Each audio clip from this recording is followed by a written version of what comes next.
Centering, please. Welcome the folks here and online as well to the Global Center for Christ Consciousness.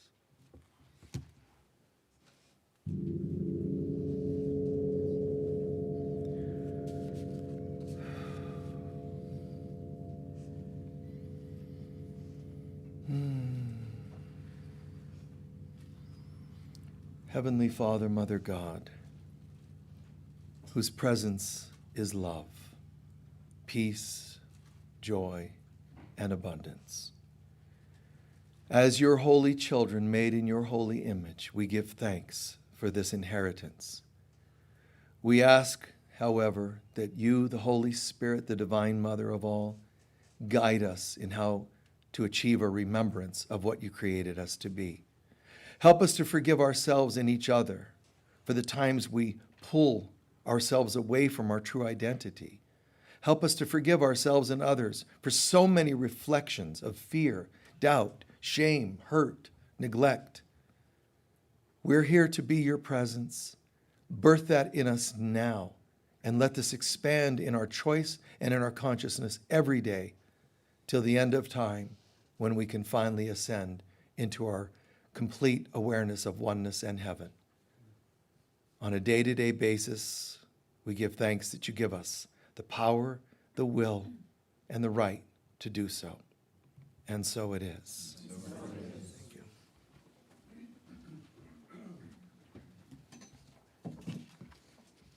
From Edgar Casey.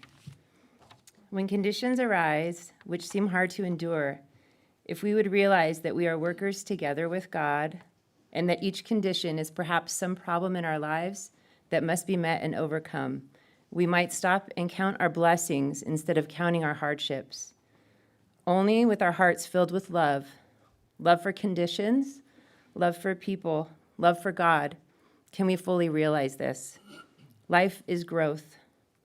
We never can grow in knowledge and understanding and really be channels of blessings until we have endured and conquered in ourselves just the things that we would help others to overcome.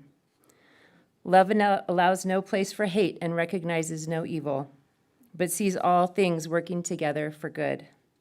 The power of love is unlimited, and so it is. Please join me in saying our mission statement, which you can find on the white pages in the seat back in front of you. Let's say together. The Global Center for Christ Consciousness is a spiritual center for students and masters on the spiritual path. We are dedicated to awakening the inner Christ and to creating a world of love, peace, joy, and abundance. So it is.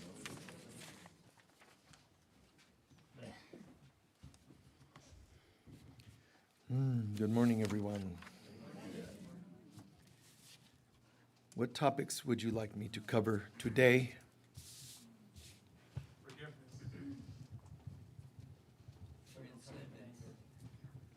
What is?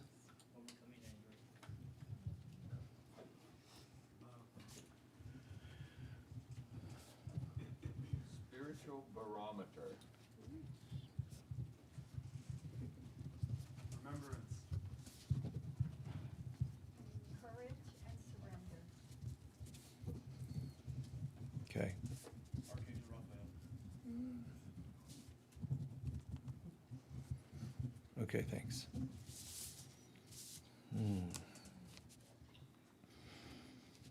A lot of focus on forgiveness, transcendence, overcoming anger. One of you asked about love, and love is what gives us the power to do that. Human beings, when we're in our early stages of development, we just feel hopeless. We feel helpless, which is the term victim. When people tell you, stop acting like a victim, I think it's a rude thing to say. Instead of telling you to not act like a victim, I should acknowledge the fact that that's where you're at right now, which is a stage, right? It's not a wrong stage, it is a stage. Yeah, it's a stage that's the most painful, but everybody, even when you're semi-enlightened, you're still gonna feel like a victim. You might not sound the same way as a person who's well along on the path, but it's still, you're gonna be tempted. As soon as you say, oh, this traffic, you're a victim of the traffic because it's in your way. right? It seems like it has a power. It exists and you wish it didn't, which means you're a victim of that circumstance. Does that make sense? It's very simple. Now, take it from traffic to people that don't pay you what you're supposed to get paid on based on contract, that don't do what you want them to do based on agreements. That's all victim stuff. So I don't think it helps just to blurt it out, because as soon as you say these people, or stop being a victim, well, that means you're a victim of their acting like a victim. Right? So you might want to just look at that. I don't know. Call me silly, call me awake, but I think you might want to look at that. So even the concept of transcendence, start with where you're at. Don't wish you ascended. Don't wish for things. Start right where you're at. One day at a time. Start where you're at. I would like to not be like a victim, but I do feel like that sometimes. That's a better way to word it than I'm not and then act like it, or I wish I weren't and yet still act like. Because the wishing you weren't, the wishing you had a partner, the wishing you had married somebody that you met 50 years ago and instead you married somebody else and it didn't go well, now you wish it. The wishing, that's not mastery, that's not God. The fact that you wish for something means you're a victim, or else you wouldn't be wishing for something else. When you're awake, you don't wish, you will, you choose. You become awake. More and more people, just a quick segue that I can see happening in the world, when it comes to jobs, more and more of us, please, more and more of you need to think in terms of you being an independent contractor. Move away from the concept of employee, which is not bad. I'm not saying if you're an employee, you got to go give notice. I'm just saying that shift in here first. I'm an independent contractor. I don't care if you clean toilets. I don't care if you paint. You're an independent contractor. Just switch it in here so that you're becoming something rather than a victim of. Step into the ownership of it. You see? It doesn't matter. You wash windows, you're an independent contractor. You don't just work for a company. Even get this adjusted in your mind. Even if you work for a corporation and they see you as an employee, in here, start thinking of yourself as an independent contractor. On that note, let's just switch that into relationships. When you meet people, instead of, hi, I'm an Aquarius, try, hi, I'm an independent contractor. I do relationships as an independent contractor. You see? Isn't that amazing? Some of you are like, I can never get away with that. Try it. Interdependent. I'm an independent contractor, which means if I'm hired to wash windows for somebody as an independent contractor, at any time I can say I'm done. And I have 50 other people I can work for. It's wonderful. Do the same thing with relationships. Say basically, if this goes into unhealthiness, I'm not doing it. Get to a, you like that, huh? Yeah. This is the first time that occurred to you, huh? I know. But think about it like from a place of interdependence. I'm awake. That's part of what Siddhartha Gautama Buddha says. I'm awake. Are you the savior of the world? Are you the coming Christ predicted by some cultures? No. I'm just awake. That's beautiful. That means I'm interdependent. I'm a complete ecosystem, not ecosystem, ecosystem within myself. You see? I can see when storms are coming and I know where they come from, my mind. Everything is reflecting me. Everything is a mirror. All relationships are a mirror. People still are so linear on this planet that they think in terms of people you like and people you don't like. Or more extreme, people you love, people you hate. And none of that exists in God. And we're all talking, there's a lot of buzz, people, oh man, we're moving into a fifth dimension. You don't move into a fifth dimension while you still have people you love and people you hate. Or like and dislike. Fifth dimensionality means you have to have had an awakening and become interdependent. The transcendence doesn't come from luck. It's a consciousness. And the consciousness of transcendence, the consciousness of ascension, has to be a consciousness that you own within yourself. You can't wish for it.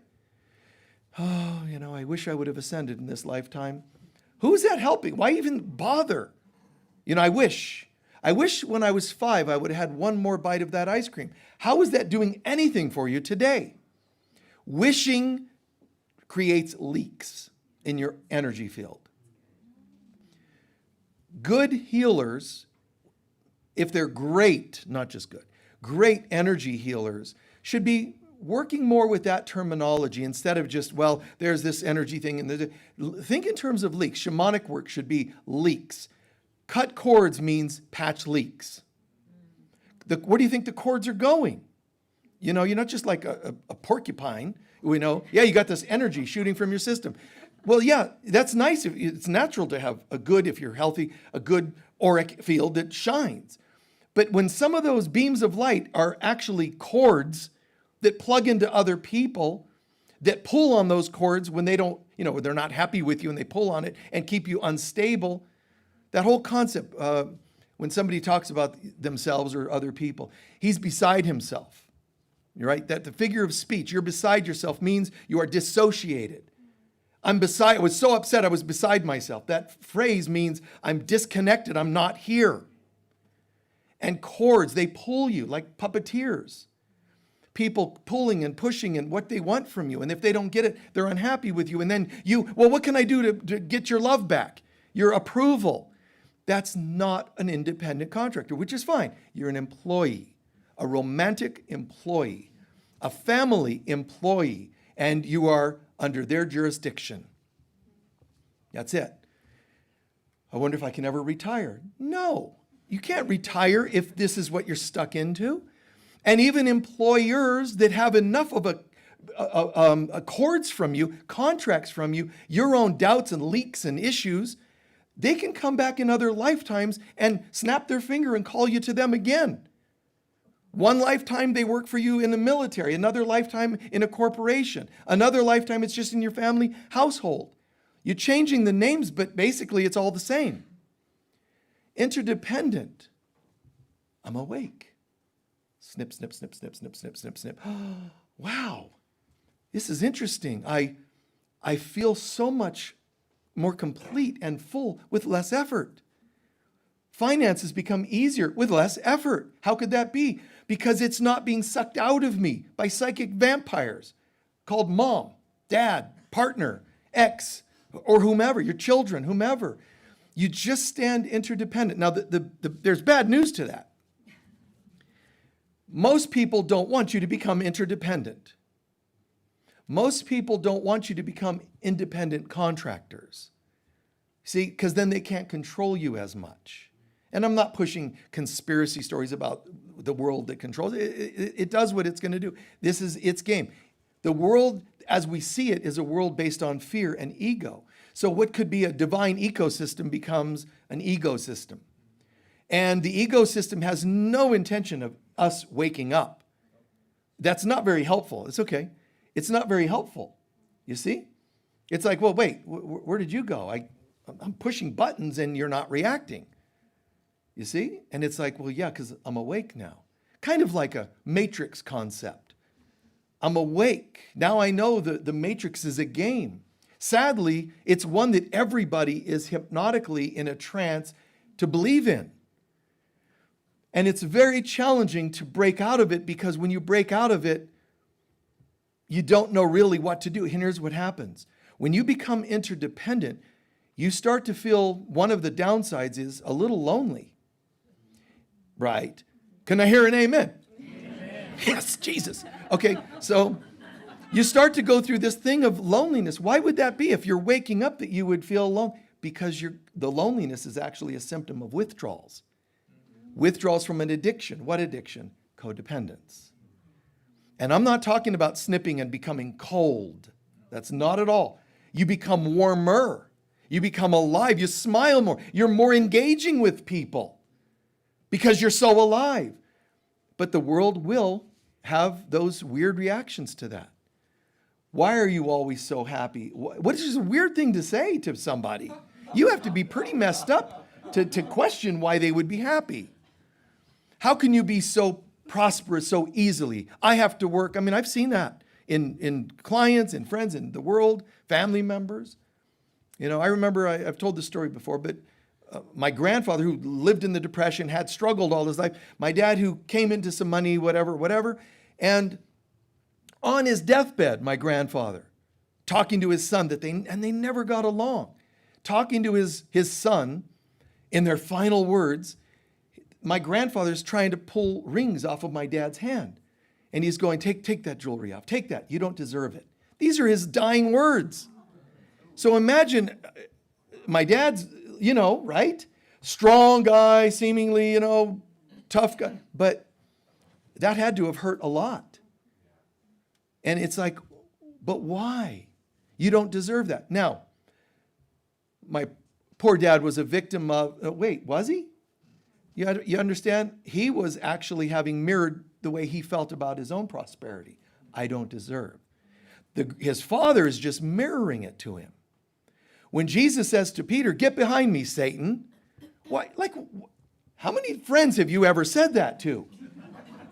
Especially ones that were being caring. Jesus, if you're going to go to Jerusalem, I don't know, let's go to Tahiti. I mean, there's lots of places we could go. Why go to Jerusalem if you just told us, predicted, and he's pretty accurate with his predictions, that you're going to be killed there? Why would we go there? It doesn't make any sense. Jesus responds, get behind me, Satan. What he's saying is, my doubts and fears, I refuse to allow you space here. He's telling Peter, you're mirroring, you're reflecting my stuff that I will not accept. You're allowed to have stuff even if you're Christ. You're allowed to have stuff show up, but will you dance with it when it shows up? Don't judge yourself that stuff happens, but look at how you respond to it. Make a commitment to respond differently to things. Life is yoga, and yoga is life. How do you yoke yourself, yoga? How do you yoke yourself to this world? How do you deal with it? You go into an asana, a posture, and it's a tough one. So you know what you should do? Never do that one again. Do we not know how to dance with that stuff? Oh, look, a block.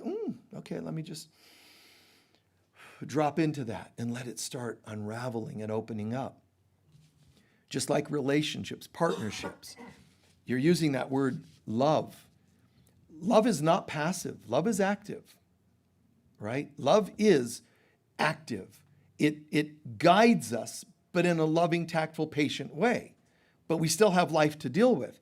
But are we bringing love to it? And one of you is asking about overcoming anger. It's not to overcome anger, to see what's really happening. Why are you angry? Dance with these things. Do yoga with them. Do postures with them. It's figuratively and sometimes literally.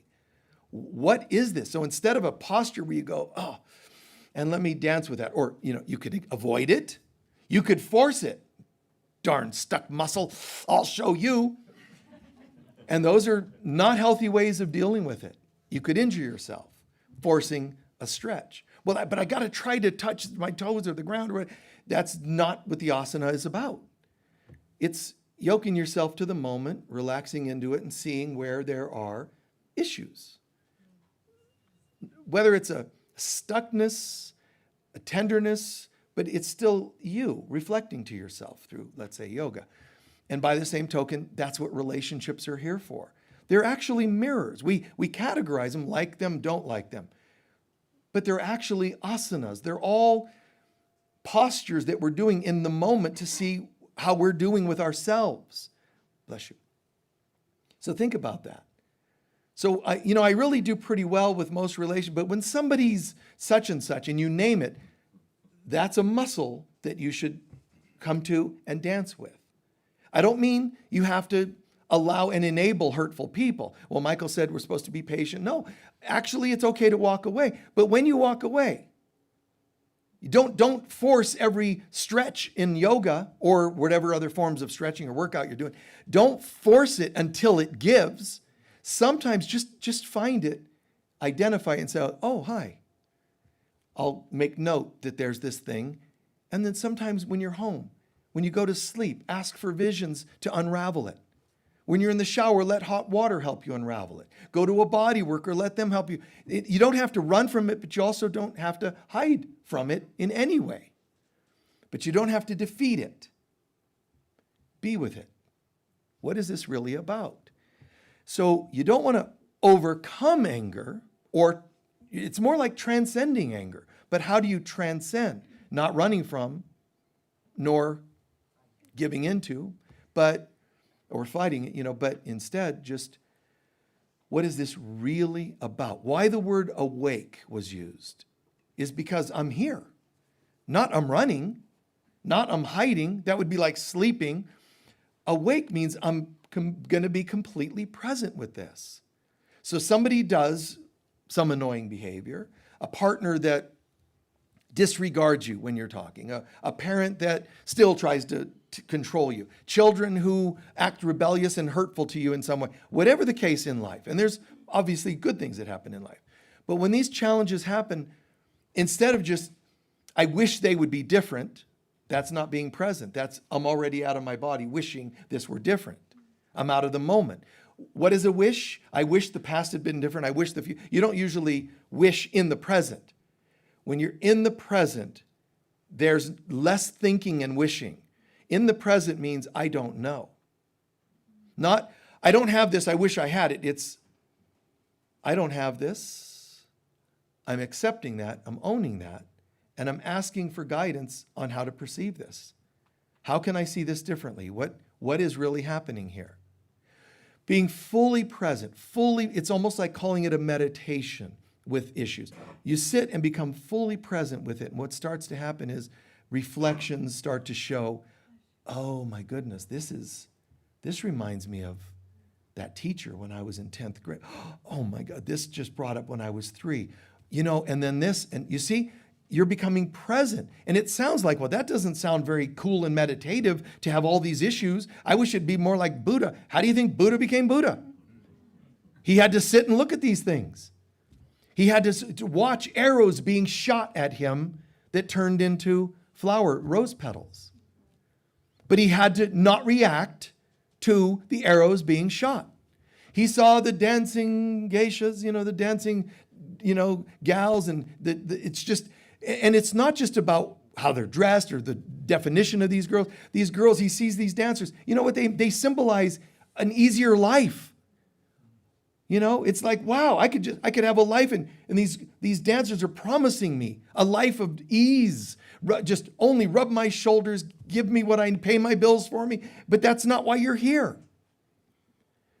We're here to transcend all of this to where we enter a state of prosperity, not a place of begging somebody else to fix us, begging other people to be the way we want them to be. When you want people to be a certain way, it means you're not okay with as you are, spiritually, truly, inside. When we're not in touch with who we really are spiritually, we start to become in touch with what we're not. Now watch, I'm doing, the hand gestures just happen to be purposeful. In our center, it's who we really are. If we're not in touch with that, we start being in touch with who we're not. When we get in touch with who we're not and start identifying with it, we need other things and people to fix us or reflect in a way that'll fix the what we're not. So I'm totally secure, interdependent. Wait, I'm not sure. Oh, thank you for being codependent with me so that I can supplement the ache I was feeling, the lack I was feeling, the fear I was feeling. See, we're thinking that they're fixing us. So what's going to happen is, this isn't going to be easy, I'm telling myself, but we're going to go that terrible path of looking within. And when you look within, you don't hear like, oh, angel harm. You hear, oh my God, don't you dare. After all, there was that kitten that you sent to the shelter. You know that there were kids you could have done better with. Your parents and this and that, and that person didn't like. And when your dad was dying, he said, take off those rings. You don't deserve. There's all this stuff. Go back to, I'm just going to hire people psychically to enter my life, and I'll call them, I like you if you do what I want. And I don't like you if you don't. I just assign them all a position, which is really twisted. It takes courage, and you've heard me quote this many times from the Gospel of Thomas. He plays off those words, seek and ye shall find. He says, actually what Jesus said was, seek and ye shall become disturbed. Like, I always say, it's like Jesus wasn't a motivational coach, was he?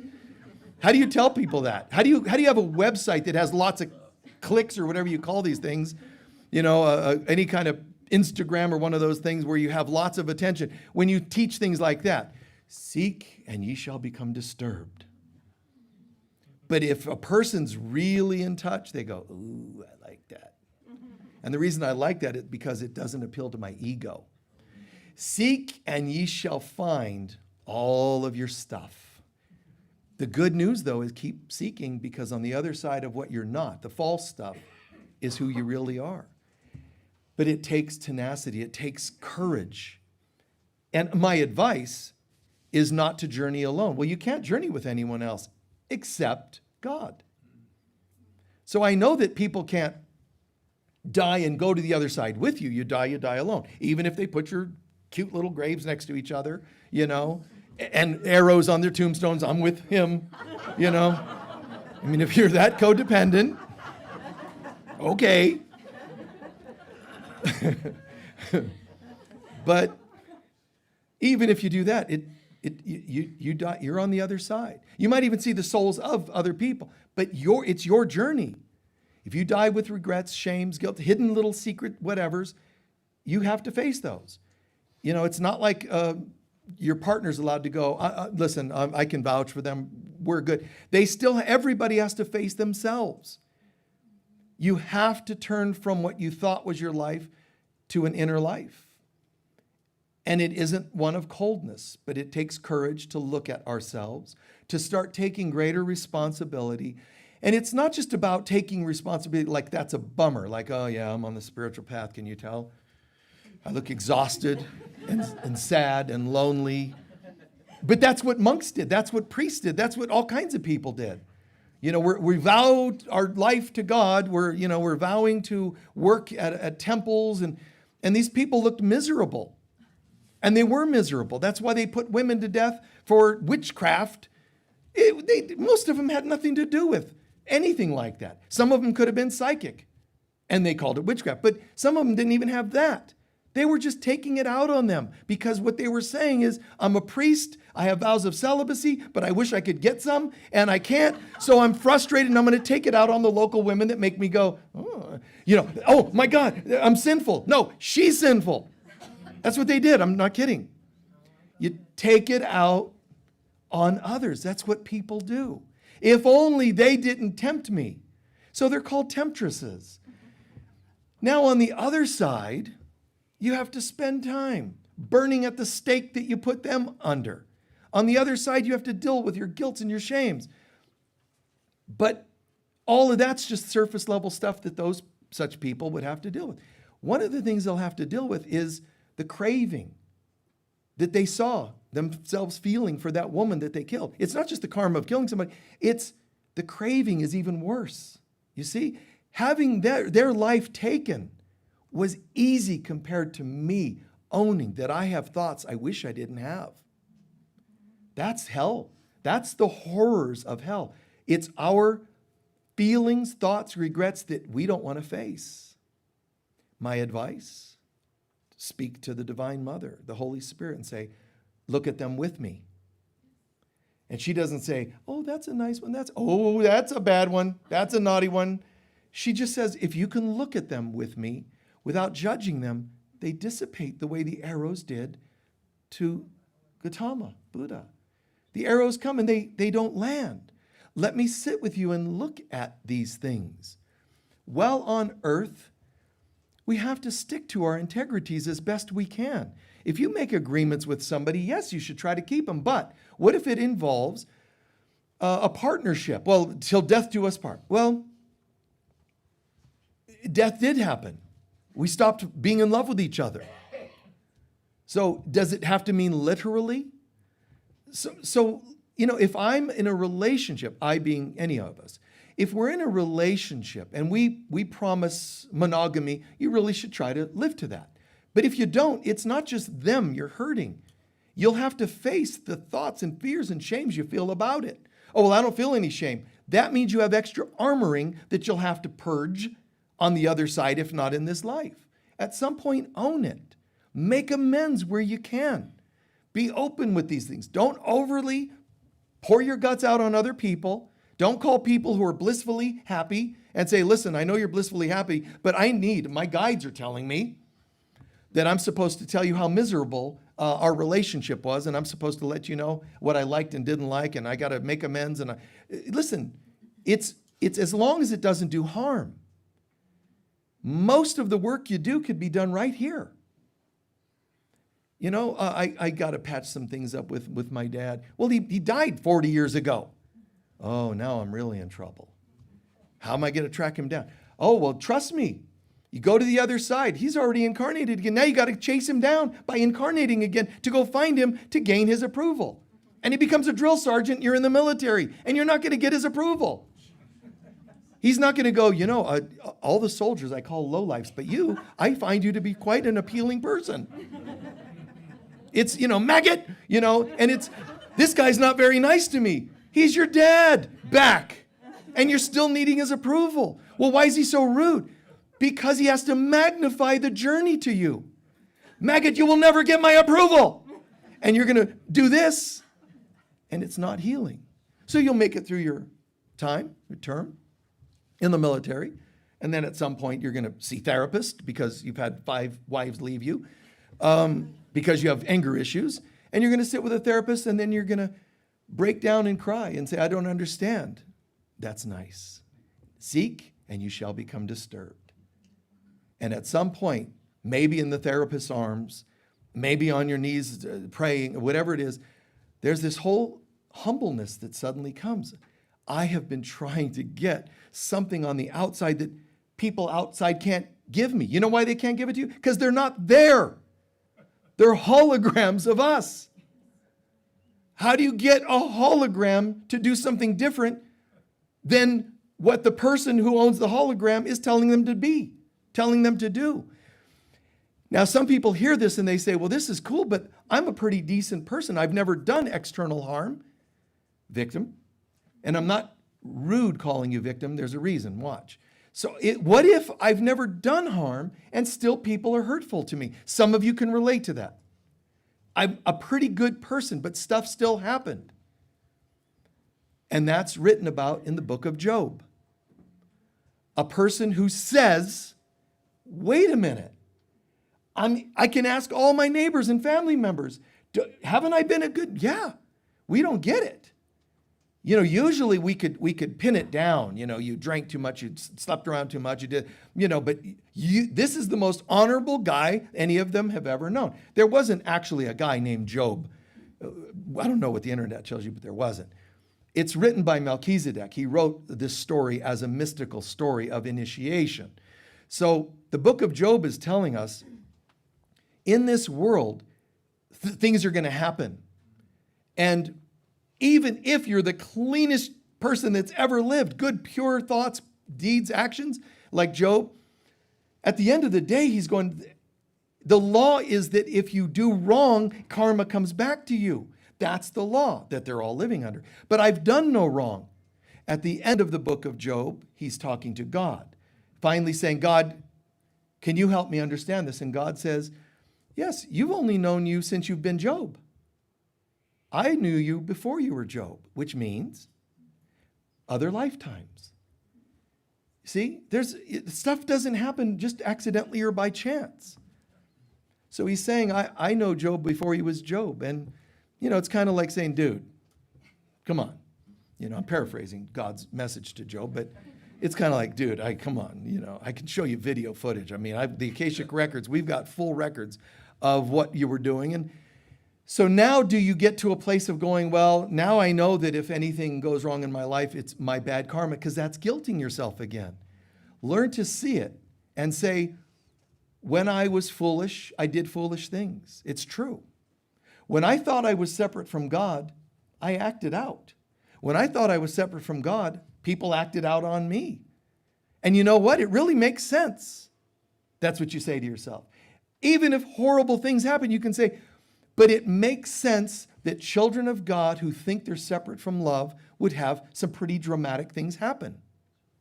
Yeah, but why? And go ahead and keep asking, and it's going to come back to the same answer. I'm not saying don't ask. Sometimes that's what you feel you need to do. But at the end of the day, I ask, and it's going to always come back eventually to, because this is what I or we create. You mean we consciously thought that we should have a second world war, etc.? No. Even not thinking love attracts hate. See?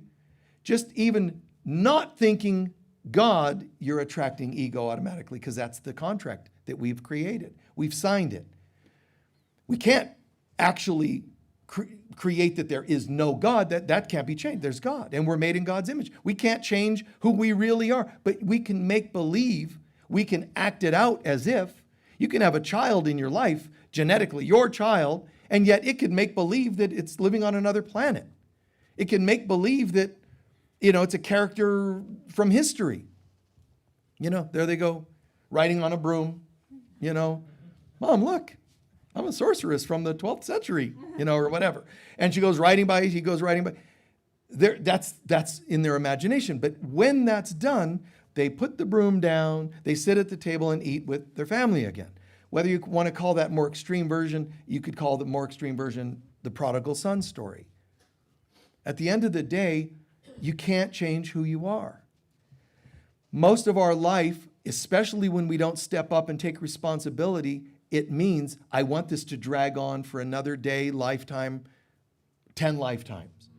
Not taking responsibility is a subconscious, a passive-aggressive way of saying, I want to drag this out even longer. As soon as you step up and say, okay, what is this mirroring to me so that I can give that to God? You're changing time. You're entering a time warp. You're entering a miracle bubble where you could release 5 lifetimes of karma that you were going to be facing all in one moment of, this is me. Get behind me, Satan. Get behind me. I see these reflections of fear of myself. And learn to let them go. Choose again. Not overcome, choose to release them. So if somebody ever comes to mind, it feels like there's a dynamic of tension that might be karmic. Well, maybe it's karmic because you lived with them and there's karma there. It could be they remind you of somebody earlier in your life. That's still a karmic connection, like a contract where they're playing out somebody from the past. It could even be past life related. Same thing. The answer should be to all of them. It's time to let you go. Honestly, it's time to let you go. Now, if we say, I'm going to let you go, meaning I wish this hadn't happened, I wish this wasn't still going on in our life, not because you wish it, you become awake. I have no interest in this.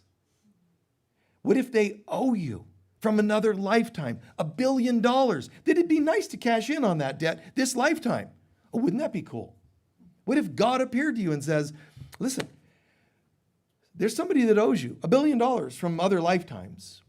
And if you want, snap your fingers and you can cash it and it'll come back to you. But then you'll be a subject to it. You'll be caught in it. I want the $1 billion. And so it is. Or you can say, if I let go of the $1 billion, you let go of them too, and all the karma, and yet your finances don't change. Do you have the courage to say, I'll take that one? It takes a lot. Because deep down, we want something from people. We want romance from them. We want revenge. We want money.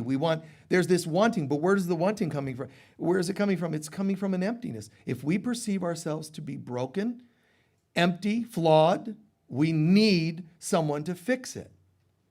But no one here can fix it because they're not there. They're just like prisms. The light of God enters this realm that we co-created, and it refracted into light that we call people. The light refracted into red, orange, yellow. So most of the people we look at are the effect of a prism. And most of them are red, by the way. You meet a few oranges, a couple yellows here and there, very few greens, and almost no indigos, violets, and so on. Because the world is primarily dense, which is the red color tone, the 3D world. And so this is what we've brought ourselves to. It's the refractions of light. But technically, behind every one of those refractions, red, orange, yellow, green, blue, indigo, violet, every one of them is pure light, but you can't see it. So when you look at anyone in this room and beyond, on the streets, the most vulgar behaviors, you're going to see red. Some of it is dark red. The old saying, man, I'm so angry I see red. It has meaning to it. You're totally in red, dense consciousness. Just look at them all over the streets. Look at them in the world. Most politicians don't go, hello, time to do an address our nation, and they're like sitting in violet light. That usually doesn't happen. It's survival, it's intellectual, it's other chakras down here. But our job is not to believe in the color they're showing us. Our job is to say, despite seeing an angry leader, a gossipy person, a control freak in my family, instead, how can I see them as God sees them? And God doesn't see red, orange, yellow. God can only see light. Well, then, if God would only make everybody light, then I would see that light. I like that idea. I want to see everybody as light. If you want it that badly, then you have to take the journey inside and start peeling off your masks and agendas and ask to see them as they really are. Underneath every one of those angry people, those manipulative people, those violent people, those greedy people, is the pure light of God. And there's, like you could call it, science to this. It's not, I hope there's light. In every prism, every red, orange, yellow, there is pure light. Then why do you see red, orange, yellow? Because that's the reality? No, you only see red, orange, yellow because the light has been bent to be something that looks different. It's an illusion. And I don't mean it is an illusion. I mean it is an illusion. Factually, it's illusory. You're taking light and bending it through a prism so it looks different, but it isn't different. Take a pencil and dip it into water and it looks like it bends. Wow, what a cool magic trick. I'm going to bend this pencil with my mind into water. It's actually not bending the pencil. It just looks bent, and people look bent.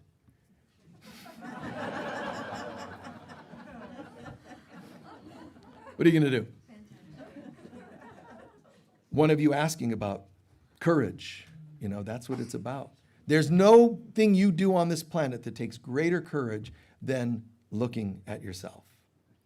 I mean, whether your fear is skydiving or whatever, your phobias as well as, any kind of fear, psychological, emotional, physical, whatever it is, none of them compare to the fear of going within and seeing ourselves. Now, I can prove that without seeming proved to you. And that is the reason I see many of them instead of one, the presence of God in all. The reason I see many people, some I like, some I don't, variations, tall, short, fat, skinny, black, white, whatever, all those things. The reason I see them is because of how little I want to look at myself. Yeah. That's what happens. The more people I see refracted, the world takes all kinds of people. No, it doesn't. It takes one. I like the idea of it being many. Let's just accept each other. Let's accept our variations. The more we come up with new labels to accept, it's actually refracting more people out there. Don't, get behind me, Satan. When somebody says, you have to accept my whatever thing, my political affiliation, my sexual affiliation. No, I don't accept any of them because they're not true. Now, they're going to get angry and attack you for that. But I'm not saying you actually say that to them because it's in here. I refuse to believe that you are anything you tell me you are. I don't care what it is, male, female, black, white. It doesn't matter to me. I only want to know the presence of God in you. And that's done in your mind and your heart, your soul. It's a determination. But Spirit's going to say, well, that's a really wonderful affirmation. So let's take the first step. For you to see holiness in everyone, you have to first look at what's unholy in you. Well, no, that's not what I asked for, Lord. I said, show me how to see purple auras in all, I want to, no, that's a bliss bunny. You're just being all like tripped out. Acid will do that for you. And it doesn't make you enlightened. Wow, everybody's glowing. It doesn't make you enlightened. The determination that I'm determined to see you all as light, well, then that person ruined my moment because they're obnoxious and that person's this. They're reflecting you, and you forgot that when you ask to look at them, you're actually brought into yourself. And so curse what you're seeing, and you've broken your connection to yourself. Now you're outer oriented again instead of inner oriented. Pretty amazing. And one of you asked about remembrance, and this is how it's done. You're not actually on a spiritual path where you're achieving. I read more books than you. I did more meditations than you. I know more asanas than you. I know that it's not actually, in the linear world, we think achievement is like that. How many degrees do you have? You know, it's like somebody at the gym. How much do you bench, man? You know, I was never that type. Like, you're kidding me, right? How much do you bench? Yeah, I bench 500, whatever, It's like, really? Well, that's what everybody does. How, even on the spiritual path? How long have you been on the spiritual path? How many, do you do this? Do you have this skill? I know nothing but what the Holy Spirit is asking me to know today. You see, it's not a competition. We're remembering.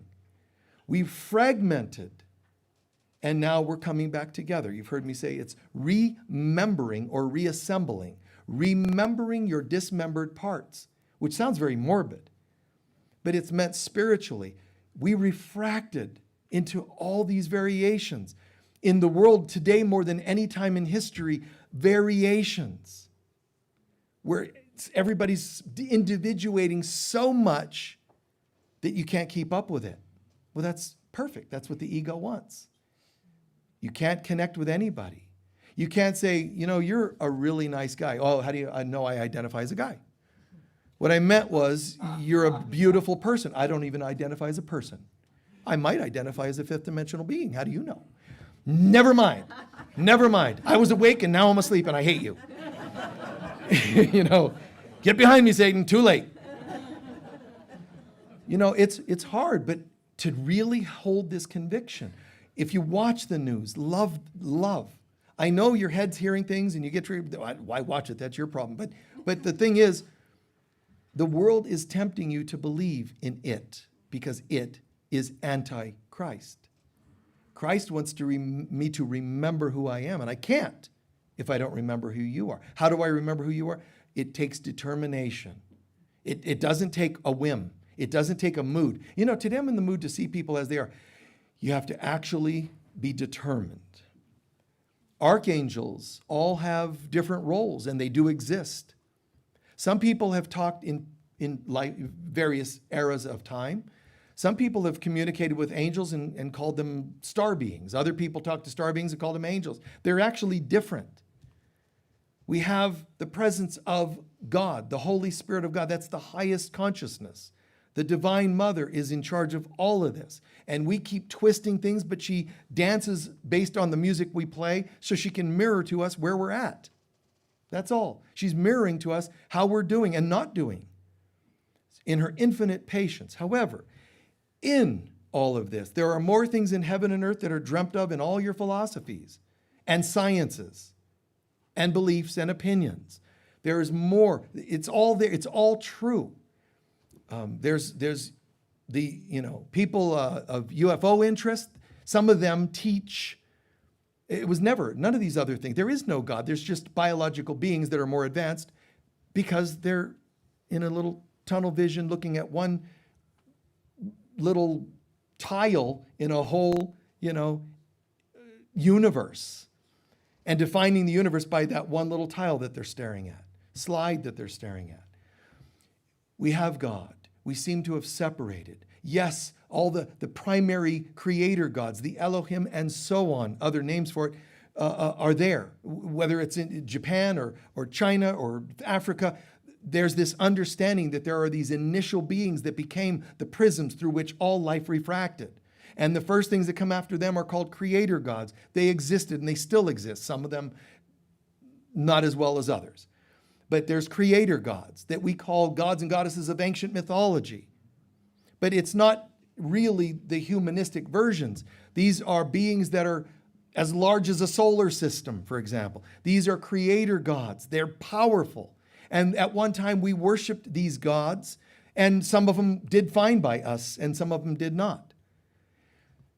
So the book of Enoch describes some of these beings raising themselves, saying, now that we're being worshiped by the lesser beings, this feels pretty good, and made themselves gods to be worshiped. And they were supposed to be watchers because they were beings to watch over us, and they didn't. And we're supposed to watch over each other. Am I my brother's keeper? Yes. You're not responsible for their decisions, but what are you bringing to them? Bring to them conflict, they react to it. You are participating, and you are partly responsible for that. So these creator gods, angels, another group here, then light beings, interdimensional beings that chose to be almost like half angelic, yet in a way humanoid. And there are those Arcturians and Syrians and so on. Beautiful. And then down and down and down to demigods, and then eventually mortals. And mortals are trying to find their way. But ignorance is not the way this whole chart ends in a good story. It doesn't end well until we wake up. Well, you can pray to one of those gods. You can pray to those light beings. They're just light beings. They're just higher dimensional. They're in this with us. But they're watchers. They're here to watch over you. And there are also malevolent, alien, more the reptilian gray and all, alien. There are some malevolent ones. And malevolent humans. And malevolent spirits called demons. All of this exists in this wild pull-down chart we call the universe and all its multidimensionality. So how do we deal with this? This is why we were told there's going to be barriers between dimensions in the book of Genesis, because this is too much for the average person. You can't even get along with the person living with you, and you want to know about all the dimensions? Start with the person next to you. Well, I would if they weren't such a jerk. Wow. So when you go to the Mother, the Holy Spirit of God, in your humility, she will make you greater than all of these beings that you once worshiped, because she's reminding you who you really are. By going to God, you become God. If all you focus on is the victimization of reptilian beings, that's where your consciousness is going to be at now, living in fear, sadly. I understand why it feels that way. I understand the hurt and so on, but where do you want to go with it? So all of us, choose God. Go to God as your source of everything. That's what Job was told as well. Go to God. Go to God and ask God to speak through your speakers. Ask God to speak through the music you choose to listen to. Ask God to speak through your psychics. Ask God to come into everything. Ask God to come through your counselor. Well, my counselor doesn't really believe it. Ask God to come through anyway. I've seen this many times. By my choosing to say, I'm choosing the presence of God, I've seen musicians go, what was that? Musicians that didn't believe in spirit and so on, something happened through them. And you don't have to go, well, that was God, you should have known. No, that's where they're at. When they want to say, what was that? I would ask, do you want to know? I wouldn't just say, well, of course it was God. No, do you want to know? Well, here's what happens. We've had musicians that have come, well-acclaimed musicians in the world, have come to this stage, played and went, that was, what was that? Because they play as musicians, but they step up here, and the intention of this stage, this room, this building, this property is to be a vortex of God presence. So when you step into it and surrender to it, magical things can happen.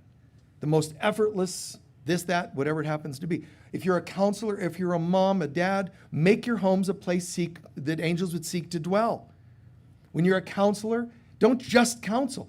Call in this presence and let your counseling go to another level. You become, not in arrogance, a humble messenger of the Holy Spirit, the Divine Mother. You see, just surrender to it. Even as a parent, surrender to it. Let her help you and guide you in how to parent. In the old days, we said, I have to go and talk to the God of parenting. Oh, wait, now I have to talk to the God of tent building. Now I need to go talk to the God of how to make butter. You know, all these fragments. Just go to the Holy Spirit, because whether you believe in all these gods and being light beings and all, they're all the mother anyway. But they're just little fragments of her presence. So just practice more and more and more. Go home. Go to the divine. Ask for the greatest that can come through you to come through you. It'll change the book you're writing. It'll change everything. And it's fantastic. Archangel Michael does exist. But it's not what you see in just in gift cards. And it's not just, some people are like, oh, I got to get myself a gift card with Archangel Michael or a painting. And you find one where he looks handsome. He doesn't feel very handsome. When you call in Archangel Michael, he doesn't, I want to make sure you like the way I look. First, you probably won't even see him, but you will find yourself annoyed. Why? Because when you seek, you will become disturbed. So when you call in Archangel Michael, he doesn't go, hello, beloved, how can I honor you and serve you today? Would you like me to manifest no traffic on the road today? No. And then you just see this angel just whack with a sword. All these cars are flying up. Anyway. When you call in Archangel Michael, what he does is, I am Archangel Michael, known by many talents and traits, but my primary gift to the world is I am the keeper of the way. The way is Christ consciousness, but I am the guardian of the way. You call me into your life, and it means I'm going to start cutting away anything that isn't Christy enough. And that becomes inconvenient to egos. Well, wait, I thought that by calling you in, you were going to give me the power to get that raise at work. And Archangel Michael's going, no, you misunderstood. I got you the job. I got rid of it. Your joblessness is part of my work. Well, that doesn't sound very good. Oh, it's great. As soon as you sit through the dark night of this moment, and on the other side, we have an actual soul's purpose waiting for you. But if you're busy complaining about the job I cut away, the partners I cut away, whatever it is, your parents, your children, whatever's cut out of your life, this is the way of Archangel Michael, so be careful what you ask for. Make sense? All right. Please take a few centering breaths. Take your time with it.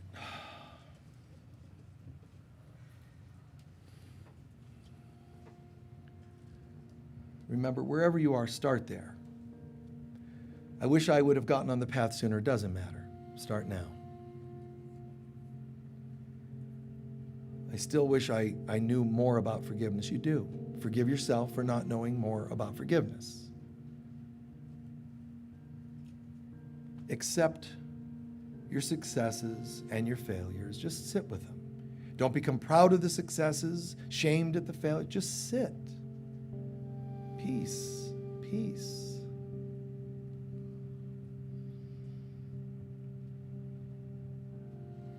Peace.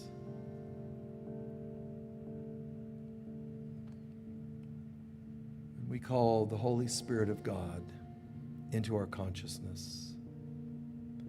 Gift us with the courage, the strength, the ability to shift from our outer life of successes and failures. Turn us within. Behind successes and failures are images of our ego that thrives on failures and false successes. Look at pridefulness. Look at fear. Look at neediness. Whatever comes to mind, whatever she shows you, it's right to look at it. The purpose of doing the exercise doesn't mean this is our goal, these dark places. It's not our goal. It's part of the journey. Living off of the successes and failures is part of the journey for those who are asleep. Turning within and looking at the causes, the thing that thrives on successes and failures, that creature inside, that means we're starting to wake up. What if we drop all the successes and failures, all of the needs inside to have those, to have the successes and blame the failures? What if behind that is the pure light of God? And the light of God is the presence of peace, love, joy, oneness, absolute tranquility, bliss. Let's go to that place deep inside. Let's go there.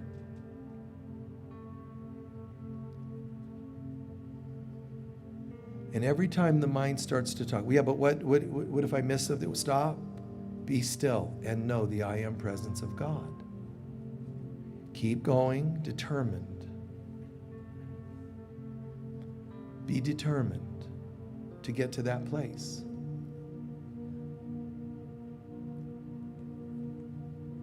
I am determined to know God. Peace, be still and know the I am presence of God.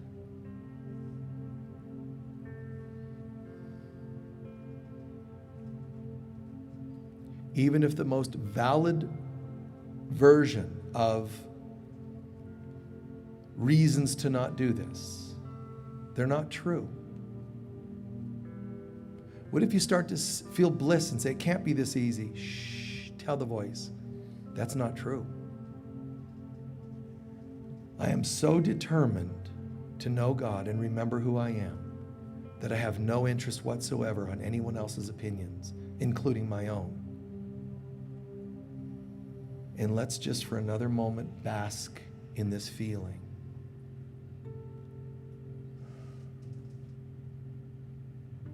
Breathe in and hear the words, I am. And whatever feeling you're feeling, say, this feeling. And just own that quietly in your mind. I am this feeling. Peace, for example. I am this feeling of peace. I am this feeling of oneness. Say it in your mind with conviction, yet calmness, certainty. You don't have to convince anyone, and you don't have to doubt it.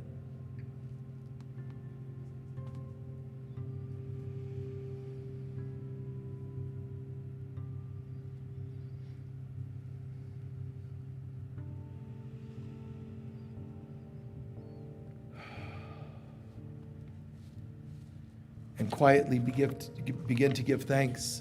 The giving thanks means you're owning this is so.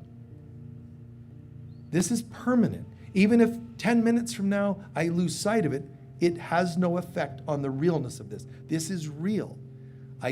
This is what it's all really about. God is really here. I am as God. Deserving, awake, capable.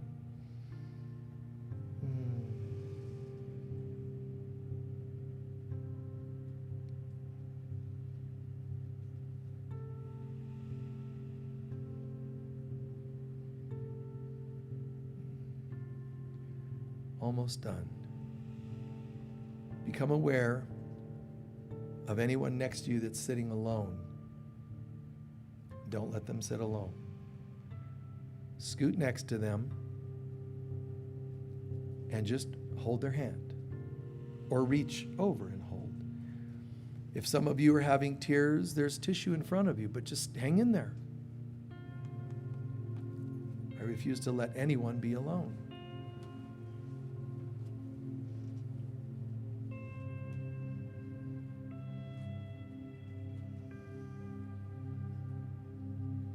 Reach out to them. If you're alone and people are intimidated to reach all the way over to you, scoot over. Welcome them in. Atta girl, be courageous.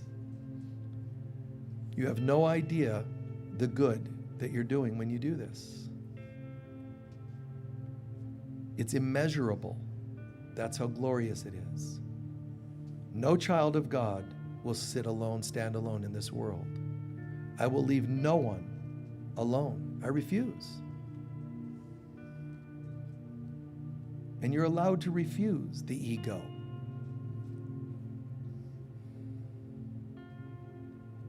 because we're not alone. The hand gesture is just a symbol in our consciousness. We are not alone. And we give thanks in this moment, Father, Mother, God, for this glorious reminder of our oneness, fellowship, friendship, love. We set aside all the stuff, taking from others, harming others, selfish behaviors, and their selfishness. I have no interest in this anymore. I'm ready for my own interdependence. I'm an independent contractor, but it doesn't mean separate from others. I'm an independent contractor working for the greater good of all. So in my finding spiritual autonomy comes the oneness with everyone. And I give thanks that this is already activating in my life. And from here on in my consciousness. And so it is. Very gently come back to the room. Very gently.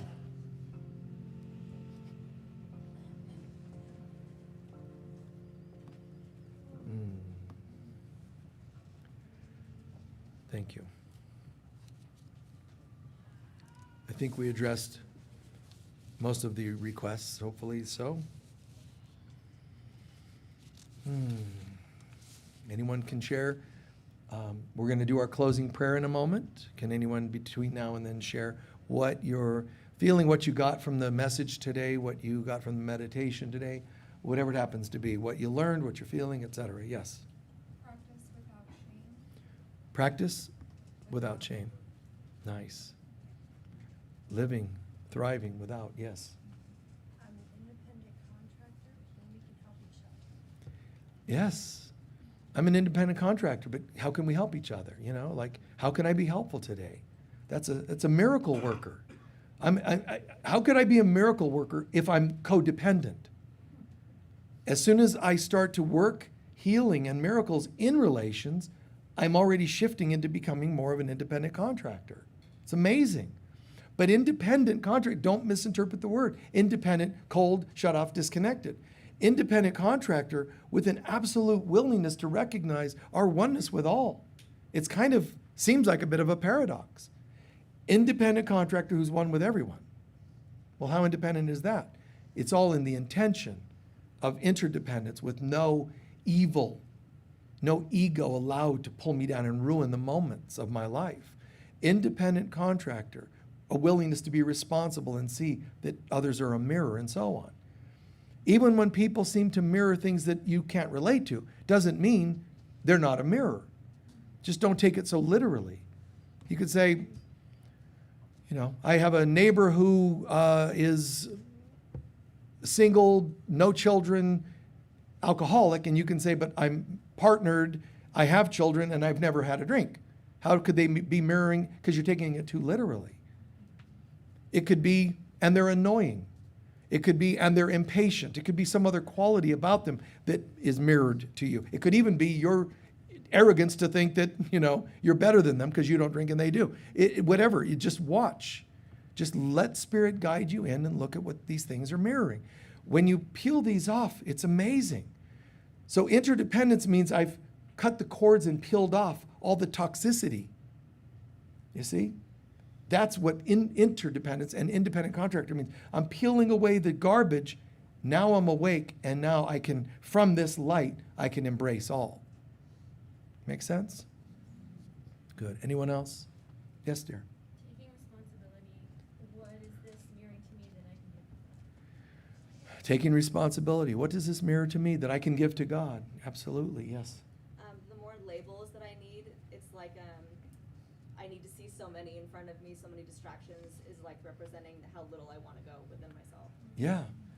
The more people and labels you create, and the more these people out here want you to go by their labels, and you buy into it, the more fragmented you become. It's really terrible. I wish people wouldn't do that. They all make me fragment them. See, but that's the victim of them making you fragment them. So stop. No, because the more I buy into fragmenting you, whether it's me doing it or other people coaxing me, the more I buy into this, the more I'm wanting to fragment myself. And it's not always easy. I had children, I still have children, but they were once little. So I had children, and when they were growing up, they still ended up needing therapy. And I remember one of them telling me, well, I talked to a counselor today, and how did that go? Well, I was telling them about some things. And so I would say to them, you're my favorite oldest child. You're my favorite youngest child. You're my favorite middle child. See, they couldn't get that thing, I want to be your favorite child. You are. And you'd see this ego calmness over them. Am I? Yes. You're my favorite oldest child. And there's just always this, they just couldn't get it, from me. So, whatever. It's all fun. But, or one of them was saying, I was telling my therapist, things I do. And you taught us, like, when you would feed us, you would, count, like, here's 4 potato chips for you, here's 4 for you, to be equal. And she took it as an obsessive thing.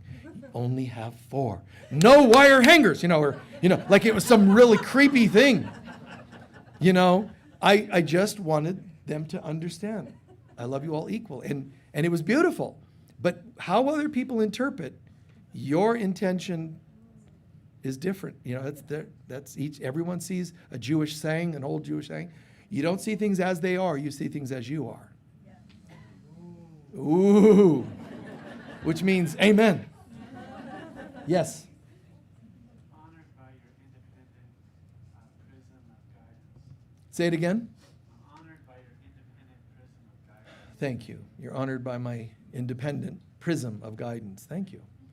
And we're all in this, man. It's just so beautiful. It's just decision making. That's all.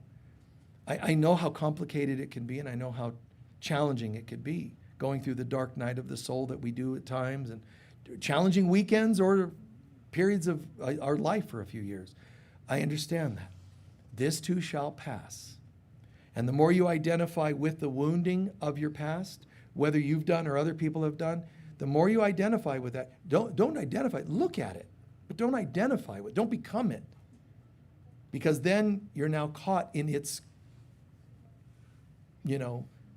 stuff, this tank of toxicity. It's like living nuclear waste, living a life of nuclear waste. You're supposed to be a basin of pristine water.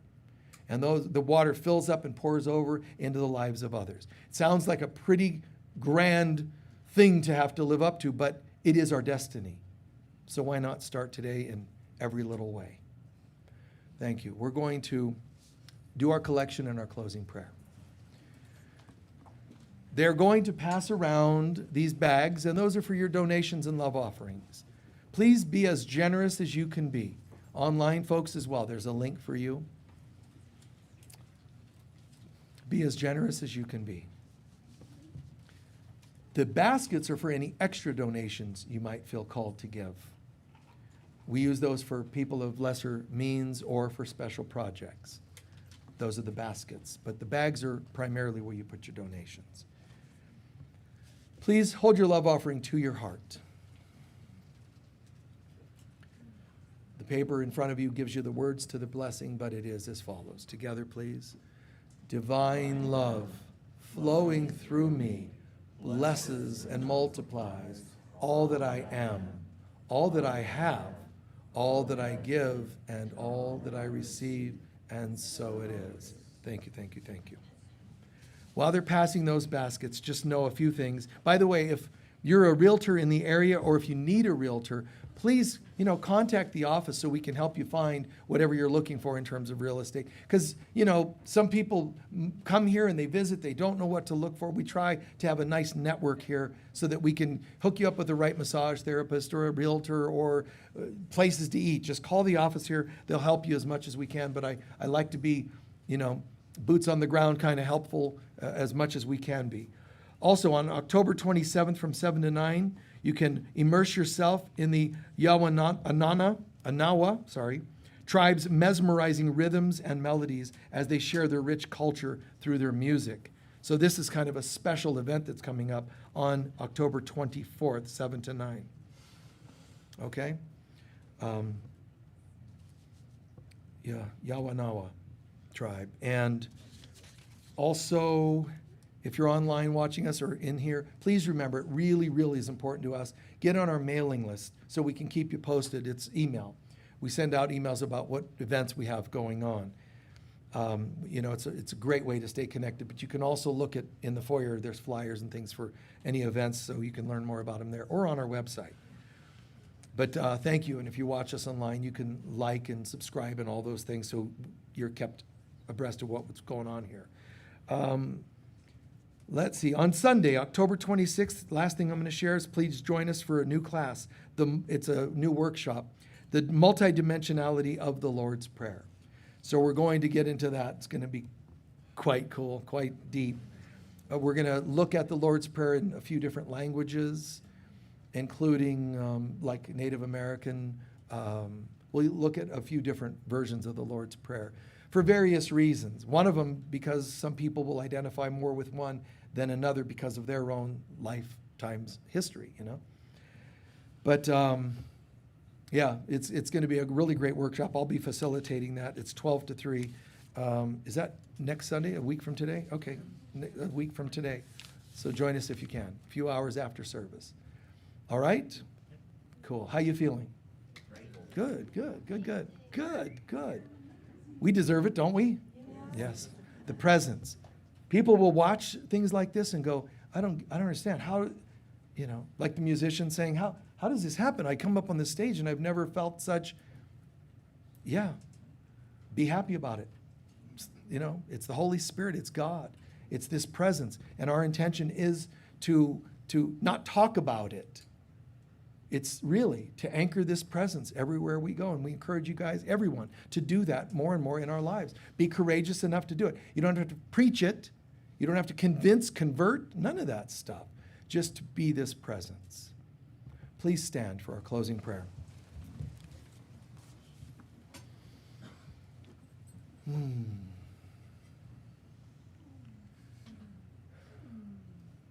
Something that's popping into my mind as I'm looking at you all, and folks online to you as well, honestly. If you had even one epiphany in this hour we're together, one epiphany, one aha, one insight, one healing, it's amazing to me because, first of all, it means in you, the veil was thinned in terms of your direct contact with God. Has nothing to do with who's speaking. You had an experience. Sit and own that. Breathe that in. Why even bother fighting it? But if you do, look at that. But how cool. Now, if that's true, and I assure you it is, that any epiphany meant more divine direct connection, it means also another child of God had that, and a child of God is part of a group of children of God, and it means you're affecting the whole collective. And then when a bunch of us are having these epiphanies, wow, we're making a difference. My little portal opening going wow becomes ours going wow, and this room and these grounds, this property, and then how far do you take it? But the greater it is opening, the more it's becoming a vortex of direct light, direct presence, which is how and why we can affirm with confidence. The light of God surrounds us. The love of God enfolds us. The power of God protects us. And the presence of God watches over us. Wherever we go, God is, I am, we are, and so it is. Peace be with you all. Thank you. If you want to look at those prisms, they're over here.